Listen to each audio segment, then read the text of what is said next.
pour 29 € qu'on achète, il reste que 18 centimes pour la personne qui l'a fait.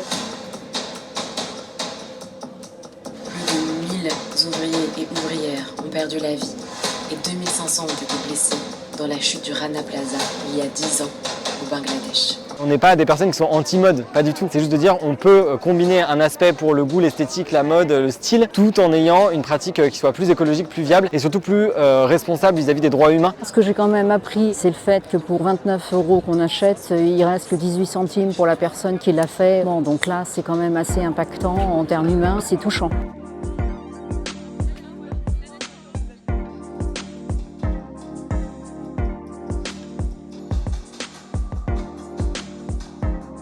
Aujourd'hui, chez certaines marques, pas chez toutes, mais il y a une collection qui est produite chaque semaine. Shine a complètement fait exploser cette règle-là, c'est ce mode de production, avec des vêtements, de nouveaux types de vêtements qui peuvent sortir quasiment tous les jours. Aujourd'hui, on est à 150 milliards de vêtements produits par an dans le monde. Et on sait même que si on continue sur cette lancée, d'ici 2050, l'industrie de la mode, c'est 26% des émissions de gaz à effet de serre dans le monde. Sans compter évidemment les impacts sociaux, humains. On sait que quelqu'un qui produit un vêtement pour Shein, c'est 4 centimes d'euros en moyenne qui lui revient pour la confection du vêtement. On sait que c'est des journées de 16 heures et en plus de ça, il y a des catastrophes industrielles. On connaît le Rana Plaza. Et un peu un truc absurde qui existe, on se retrouve à défendre des trucs qui nous semblent tellement évidents que produire des nouveaux vêtements tous les jours ou toutes les semaines, c'est juste pas viable et soutenable. Notre but final, c'est vraiment d'avoir des lois qui permettent de protéger l'environnement et donc réguler les pratiques de la fast fashion. Bon, d'accord, le peuple et les bonnes idées du terrain, c'est bien, mais que les gouvernants, que toutes ces sociétés-là ouvrent les yeux sur tous ces groupes-là qui produisent des tissus, des vêtements au détriment des populations qui sont dans les pays là-bas.